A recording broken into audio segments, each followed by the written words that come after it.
حاتم بن عبداللہ بن سعد الطائی ایک عرب شاعر تھے اور یہ عدی بن حاتم کے والد تھے۔ ان کی ثقافت کی کہانیاں تو بہت زیادہ ہیں اور ان کی ثقافت کی کہانیاں آج تک زندہ ہیں۔ ان کا تعلق ایک طے نامی قبیلے سے تھا۔ قصہ حاتم طائی کی شہریت ساؤتھ ایشیا سے پھیلنا شروع ہوئی تھی۔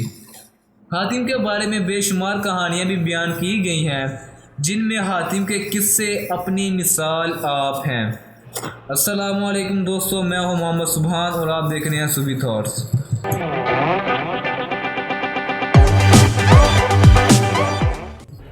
عرب پر ان دنوں نوفل نامی ایک بادشاہ کی حکومت تھی، جو کہ حاتم کی ثقافت سے بے حد پریشان تھا۔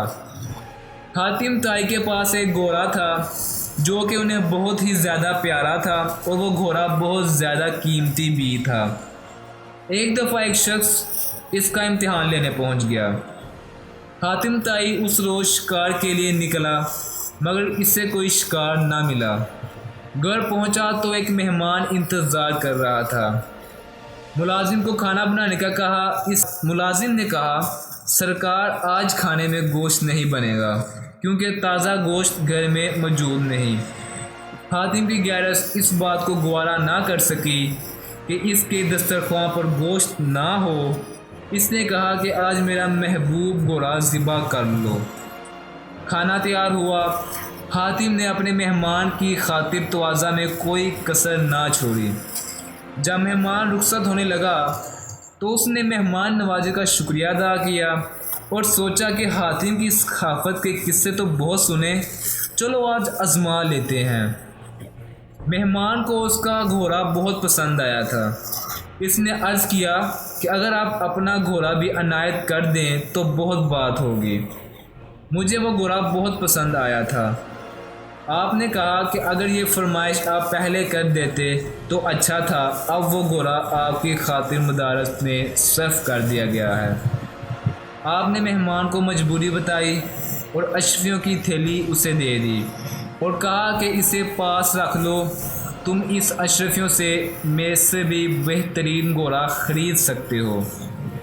مہمان شرمندہ ہو گیا اور افسوس کرنے لگا کہ اس کی وجہ سے حاتم کو مشکل کا سامنا کرنا پڑا اور انہوں نے اپنا بہترین گھوڑا بھی ان کی خدمت میں پیش کر دیا۔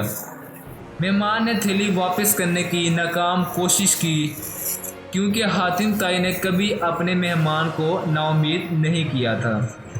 ادھر نوفل کا بادشاہ یہ سوچ کر پریشان ہو رہا تھا کہ اگر حاتم کا ایسے ہی چرچا ہوتا رہا تو لوگ بادشاہ کو چھوڑ کر اس کے گن گائیں گے۔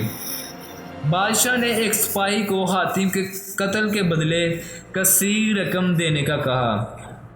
حاتم چونکہ اپنے ساتھ کوئی محافظ نہیں رکھتا تھا کیونکہ وہ جانتا تھا کہ موت وقت پر آنی ہے اور کوئی اسے بچا نہیں سکتا۔ سپاہی مہمان کے روپ میں ان کے گھر گیا اور رات میں قیام کے دوران حاتم کے کمرے میں داخل ہوا اور دیکھا کہ حاتم گہری نیند میں سو رہا ہے۔ سپاہی نے خنجر نکالا اور حاتم پر اچانک سے حملہ کر دیا، مگر اس وقت حاتم نے کروٹ بدلی اور سپاہی کا نشانہ چونک ہو گیا اور وہ حاتم پر گر گیا۔ اس کی بدولت ان کی آنکھ کھل گئی اور انہوں نے سپاہی سے پوچھا کہ کیا میری مہمان نوازی میں کوئی کمی رہ گئی تھی؟